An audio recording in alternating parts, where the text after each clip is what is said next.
Bom dia, quarto ano. A aula agora é de história, né? Então, tirem os livros de vocês de história, abram na página 30, para a gente poder começar, tá? A aula de hoje de história fala sobre a chegada dos portugueses aqui no nosso país, né? Nas nossas terras, né? Então, o rei de Portugal, Dom Manuel, o venturoso, ordenou a Pedro Álvares Cabral que partisse para as Índias, né? Então, o rei, o Dom Manuel, mandou que Pedro Álvares Cabral fosse às Índias, né? Cabral partiu de Lisboa no dia 9 de março de 1500.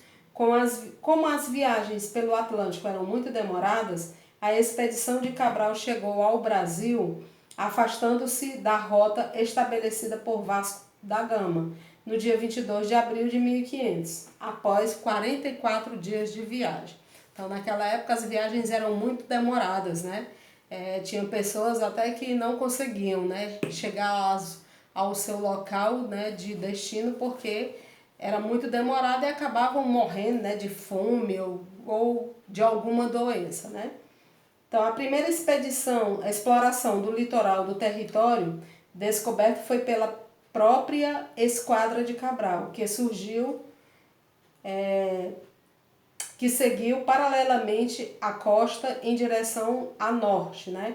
Procurando um ponto onde os navios ficassem abrigados. No dia 24 de abril, eles desembarcaram no local escolhido, que recebeu o nome de Porto Seguro. Atualmente, Baía Cabralha, no estado da Bahia, tá? Ao chegarem à praia, os portugueses encontraram os habitantes da terra a quem chamaram de índios, né? Todos os registros da viagem e o descobrimento foram feitos ao rei de Portugal pelo escrivão da esquadra, Pero Vaz de Caminha, que narrou os acontecimentos e fez comentários sobre nossos primeiros habitantes, ou seja, nossos índios. Então, tudo o que estava acontecendo nessa viagem, Pero Vaz de Caminha, que era o escritor, né? Ele é quem mandava cartas ao rei de Portugal informando tudo o que estava acontecendo, o que eles estavam encontrando, né? Eles falaram também dos índios quando eles chegaram aqui nas nossas terras, tá? Então, segundo Portugal, um país católico, também na Esquadra de Cabral havia um sacerdote, que era o Frei, né? O Frei Henrique Soares de Coimbra. Ele nasceu na cidade de Coimbra, que celebrou no dia 26 de abril a primeira missa no Brasil, em ação de graças pelo descobrimento no ilhéu da Coroa Vermelha, né? Então, nessa esquadra, nessa viagem, né, iam várias pessoas, né? Já a gente vai ver aí as pessoas que compunham essa esquadra, né, para poder reconhecer essas terras, tá? Então, nessa esquadra tinha o Frei Henrique Caneca, tinha Frei Henrique Soares Coimbra, desculpe, tinha Pero Vaz de Caminha, Pedro Álvares Cabral, todas essas pessoas estavam nessa viagem, né, para poder ver como eram essas terras, conhecer essas novas terras, tá? Aí depois, né, que todo mundo encontrou essas terras, né, vieram, visitaram, viram como era e tudo, aí houve o Tratado de Tordesilhas. O que é isso, esse Tratado de Tordesilhas?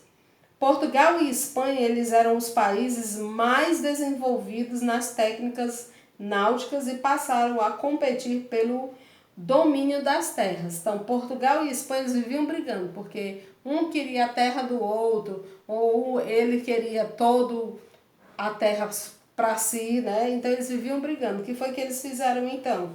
Para organizar essa disputa e evitar as guerras, foi feito um acordo entre os dois reis desses dois países, chamado de Tratado de Tordesilhas. Observe que pelo Tratado de Tordesilhas o mundo era dividido por um meridiano, né?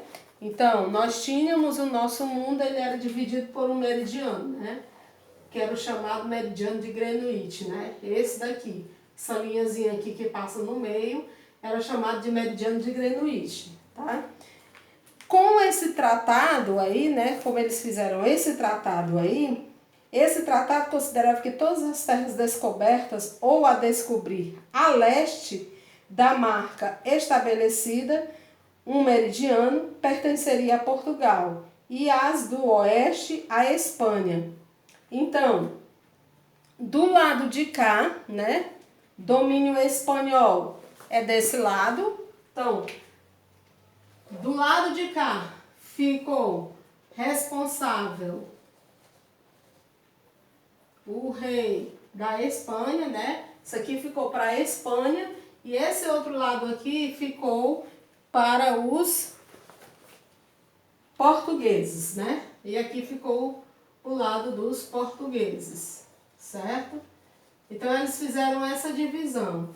Se vocês observarem aí, essa daqui é a menor parte. Ficou bem menor. E essa daqui é a maior parte. A maior parte ficou para a Espanha, tá? E a menor ficou para Portugal, tá certo? Então vamos lá. Portanto, quando chegou ao Brasil, Pedro Álvares Cabral sabia que este território já pertencia a Portugal. Posteriormente, Inglaterra, Holanda e França desconsideraram esse acordo e passaram a piratear navios portugueses e espanhóis, além de ocuparem terras e contrabandeassem nossa maior riqueza na época, que era o pau-brasil, né? Virem a página aí, gente, página 31, continuando.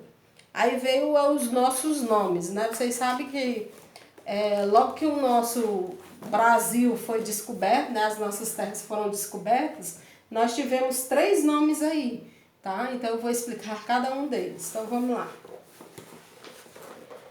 Os primeiros habitantes designavam o Brasil de região ou terra das palmeiras, que na linguagem tupi é simplesmente Pindorama, né? Quando chegou aqui, Cabral chamou o território de Terra de Vera Cruz.